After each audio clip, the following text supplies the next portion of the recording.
주식에 대해 알아가는 채널 꼬마 주식. 안녕하세요. 꼬마 주식입니다. 우리나라에서 주식을 하는 사람이 1000만 명이 넘습니다. 뉴스 기사에서 볼 수 있듯 코로나를 거치며 주식 계좌를 갖고 있는 우리나라 국민의 수가 2배 이상 증가한 것을 볼 수 있습니다. 5천만 국민 중 1000만 명이면 5명 중 1명은 주식을 산다는 뜻입니다. 그런데 막상 왜 주식을 사야 하지? 라는 질문에는 쉽게 대답하지 못하는 경우가 많죠. 오늘은 바로 그 질문에 가장 기본적이면서도 근본적인 답을 해보려고 합니다. 결론부터 말씀드리면 주식은 주식시장에 참여하는 모두에게 이로운 제도이며 사회 전체적으로 봐도 가장 훌륭한 제도로서 앞으로도 유지될 것입니다. 주식은 도대체 무엇이고 왜 생겼으며 누구에게 어떤 의미를 가지는지 함께 알아보겠습니다. 조금 과거로 가볼까요? 주식의 역사는 1800년대까지 거슬러 올라갑니다. 1800년대 초반 미국의 주식은 10여 개 은행, 보험회사 2곳, 한두 개 석유회사가 전부였다고 합니다. 1830년에도 주식은 31개 종목에 불과했다고 하죠. 하지만 200년이 지난 오늘날에는 미국 시장에만 수천 개의 기업이 상장되어 있습니다.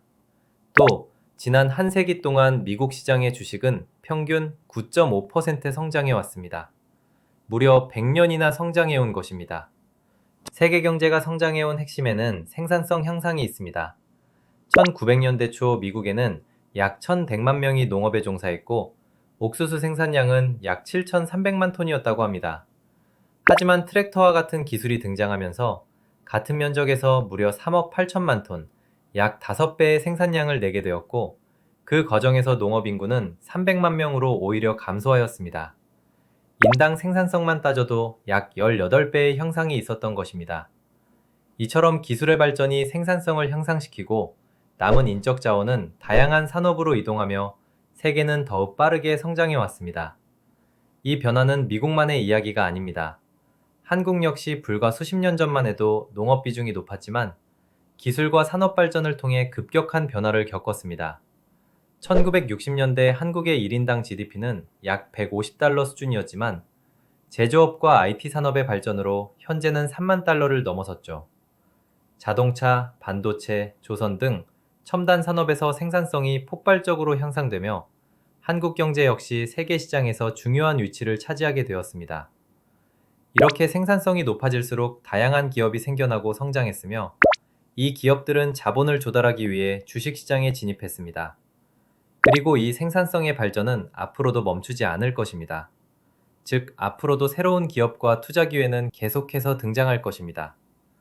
그렇다면 200년이나 유지되어 온, 성장해온 주식 제도에 대해 알아봅시다.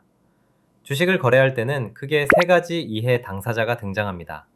회사, 투자자, 증권사입니다. 먼저 회사의 입장입니다.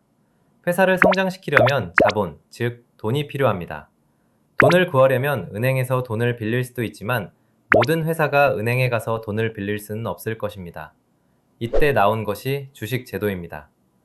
회사의 경영을 결정할 수 있는 권리인 의결권을 주식이라는 형태로 여러 투자자들에게 주고 회사는 필요한 돈을 얻습니다. 이렇게 모인 자본으로 사업을 확장하고 이익이 나면 그 일부를 주주와 함께 나누게 됩니다. 즉, 회사는 주식을 발행함으로써 필요한 자본을 얻는 것입니다. 다음은 투자자의 입장입니다. 투자자는 회사의 일부 권리를 주식이라는 형태로 사는 겁니다. 이는 결국 회사의 일부를 사는 것과 같은 의미입니다. 회사가 성장하여 돈을 많이 벌고 갖고 있는 자본과 창출하는 가치가 올라가면 회사의 주식의 가치도 올라가죠. 투자자는 이렇게 상승한 주식을 팔아 투자한 돈보다 더 많은 돈을 벌거나 회사가 주주들에게 일정 기간마다 지급하는 배당금을 받아 이익을 얻게 됩니다. 주주는 자신의 돈을 주식에 투자함으로써 회사가 하는 비즈니스를 똑같이 하는 효과를 얻게 됩니다. 마지막으로 증권사의 입장입니다. 증권사는 회사와 투자자를 이어주는 중간다리 역할로 회사의 주식을 투자자가 살 수 있도록 중개해줍니다. 또 주주 대신 좋은 회사들에 골라서 투자하는 펀드 또는 투자 상품을 만들어 판매합니다. 이 과정에서 수수료를 받아 수익을 올리죠. 회사와 투자자를 이어주는 중간다리 역할이라고 보시면 됩니다. 정리하면 주식의 제도 자체는 회사는 돈을, 증권사는 수수료를, 투자자는 회사의 비즈니스를 소유하며 서로 다른 이유, 다른 방식으로 이득을 보면서 모두가 함께 얽혀 성장해온 제도입니다. 또한 이렇게 민간 자본을 투자받아 성장하는 회사들이 많아진다고 해봅시다. 이러한 회사들을 통해 일자리가 창출되고 해외에서 돈을 벌어오면서 국가 전체에도 이득이 됩니다. 왜 주식 제도 자체가 우리 사회에 이로운 제도인지, 과거에도 앞으로도 계속 필요한 제도인지 이해가 가시겠죠?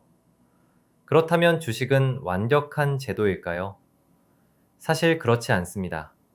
각 주체가 제 역할을 다하지 못하거나 투자자가 잘못된 선택을 하면 한쪽이 큰 손해를 볼 수도 있습니다. 더 큰 문제는 이렇게 각 주체가 제 역할을 다하지 못할 경우 회사를 믿고 투자한 주주들에게 피해가 대부분 돌아갔습니다. 우리가 갖고 있는 주식에 대한 위험성, 편견은 이러한 사례들이 만들어낸 것일 겁니다. 회사의 사업이 망하거나 회사가 돈을 많이 벌고 있음에도 주주를 등한시하여 배당금도 안 주고 주식을 마구잡이로 발행하면 주가가 하락해 투자자가 손해를 보게 됩니다. 증권사가 알게 모르게 과도한 수수료를 가져간다면 그만큼 투자자의 몫은 우리도 모르는 사이에 줄어듭니다. 투자자 역시 아무리 좋은 기업이라도 너무 비싼 값의 주식을 사거나 잦은 매매로 수수료를 많이 지불한다면 결국 손해를 볼 수밖에 없습니다. 이런 내용들을 듣고 보니 주식제도 자체는 좋은 제도이고 사회의 이득인데 우리가 투자하기에는 위험성도 많고 망설여집니다. 그렇다면 주식은 그럼에도 왜 사야 할까요? 다른 자산들과는 어떻게 다를까요? 다음 시간에는 채권, 금, 그리고 주식이라는 세 가지 자산을 비교하면서 왜 주식이 가장 특별한지 살펴보겠습니다. 감사합니다.